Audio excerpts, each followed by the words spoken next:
A paz do Senhor, sejam bem-vindos a mais uma leitura da Bíblia. E hoje vamos ler Hebreus capítulo 12 e 13 e finalizamos mais um livro do Novo Testamento. Glória a Deus. Vamos lá então, capítulo 12, Deus o nosso Pai. Assim, nós temos essa grande multidão de testemunhas ao nosso redor. Portanto, deixemos de lado tudo o que nos atrapalha e o pecado que se agarra firmemente em nós e continuemos a correr, sem desanimar, a corrida marcada para nós. Conservemos os nossos olhos fixos em Jesus, pois é por meio dele que a nossa fé começa e é ele quem a aperfeiçoa. Ele não deixou que a cruz fizesse com que ele desistisse. Pelo contrário, por causa da alegria que lhe foi prometida, ele não se importou com a humilhação de morrer na cruz. E agora está sentado do lado direito do trono de Deus. Pensem no sofrimento dele e como suportou com paciência o ódio dos pecadores. Assim vocês não desanimem nem desistam, porque na luta contra o pecado vocês ainda não tiveram de combater até a morte. Será que vocês já esqueceram as palavras de encorajamento que Deus lhe disse? Como se vocês fossem filhos dele? Pois ele disse: Preste atenção, meu filho. Quando o Senhor o castiga, e não se desanime quando ele o repreende, pois o Senhor corrige quem ele ama e castiga quem ele aceita como filho. Suportem o sofrimento com paciência, como se fosse um castigo dado por um pai, pois o sofrimento de vocês mostra que Deus o está tratando como seus filhos. Será que existe algum filho que nunca foi corrigido pelo pai? Se vocês não são corrigidos, como acontece com todos os filhos de Deus, então não são filhos de verdade, mas filhos ilegítimos. No caso dos nossos pais humanos, eles nos corrigiam e nós os respeitávamos. Então devemos obedecer muito mais ainda ao nosso Pai Celestial. E assim viveremos. Os nossos pais humanos nos corrigiam durante pouco tempo, pois achavam que isso era certo. Mas Deus nos corrige para o nosso próprio bem, para que participemos da sua santidade. Quando somos corrigidos, isso no momento nos parece motivo de tristeza e não de alegria. Porém, mais tarde, os que foram corrigidos recebem como recompensa uma vida correta e de paz. Conselhos e avisos. Portanto, levante as suas mãos cansadas e fortaleçam seus joelhos enfraquecidos. Andem por caminhos aplanados, para que o pé aleijado não manque, mas seja curado. Procurem ter paz com todos e se esforcem para viver uma vida completamente dedicada ao Senhor, pois sem isso ninguém o verá.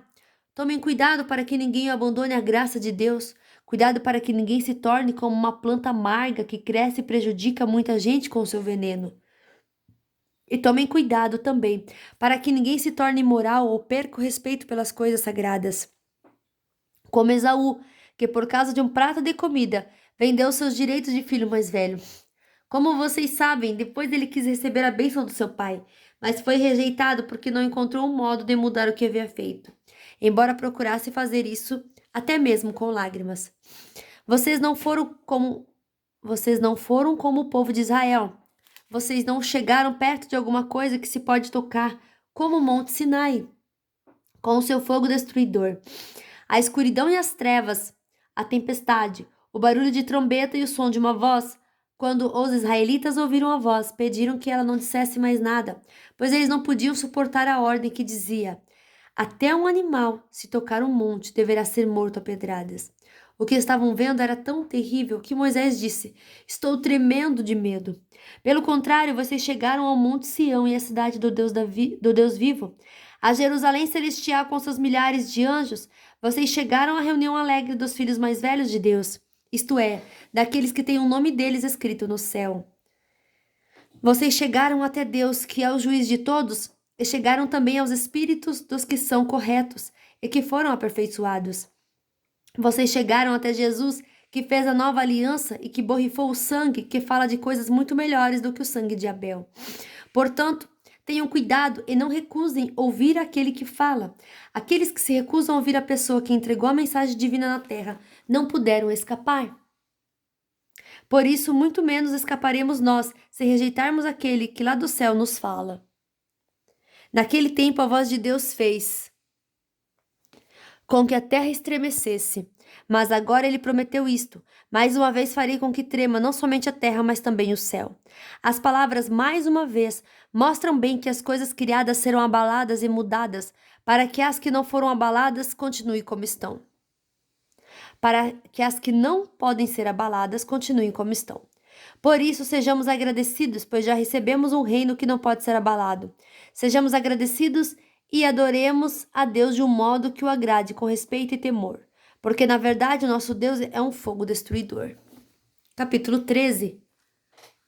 Como agradar a Deus. Continuemos a amar uns aos outros como irmãos em Cristo.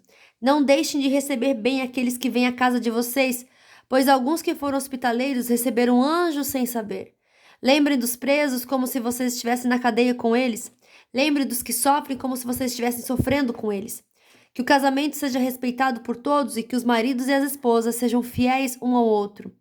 Deus julgará os imorais e os que cometem adultério. Não se deixem dominar pelo amor ao dinheiro e fiquem satisfeitos com o que vocês têm, pois Deus disse: Eu nunca os deixarei e jamais os abandonarei. Portanto, sejam corajosos e afirmemos: O Senhor é quem me ajuda e eu não tenho medo. Que mal pode alguém me fazer? Lembre dos seus primeiros líderes espirituais que anunciaram a mensagem de Deus a vocês.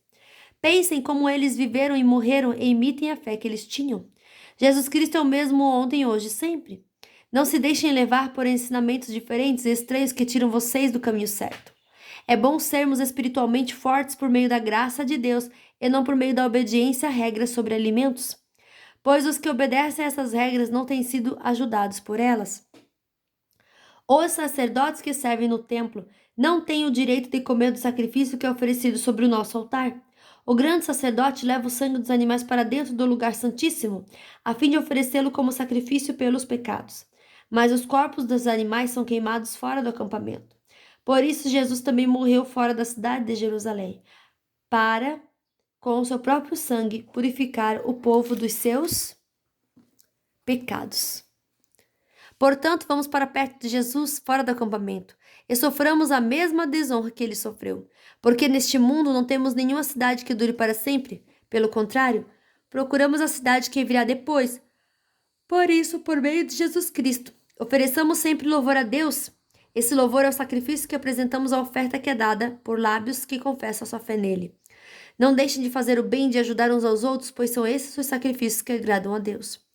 Obedeçam aos seus líderes e sigam as suas ordens, pois eles cuidam sempre das necessidades espirituais de vocês, porque sabem que vão prestar contas disso a Deus.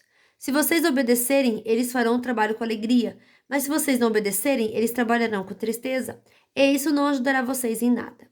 Continuem a orar por nós, temos certeza que a nossa consciência está limpa, pois sempre queremos fazer o que é correto. E peço a vocês, de modo todo especial, que orem para que Deus me mande de volta a vocês o mais depressa possível. Uma oração. Deus ressuscitou o nosso Senhor Jesus, que por causa da sua morte na cruz é o grande pastor do rebanho, e é por meio do sangue de Jesus que a aliança eterna é selada. Que o Deus de paz lhes dê tudo de bom que vocês precisam para fazer a sua vontade, e que Ele, por meio de Jesus Cristo, faça em nós tudo o que lhe agrada, e a Cristo seja dada a glória para todos sempre. Amém. Meus irmãos, peço que escutem com paciência essas palavras de ânimo, pois esta carta que escrevi não é muito longa. Quero que saibam que o nosso irmão Timóteo já saiu da cadeia. Se ele vier logo, eu o levarei comigo quando for ver vocês. Saudações a todos os líderes da igreja, daí e a todo o povo de Deus. Os irmãos da Itália também mandam saudações a vocês. Que a graça de Deus esteja com todos vocês. Fim da nossa leitura de hoje, que Deus abençoe sua vida poderosamente e até amanhã. Tchau!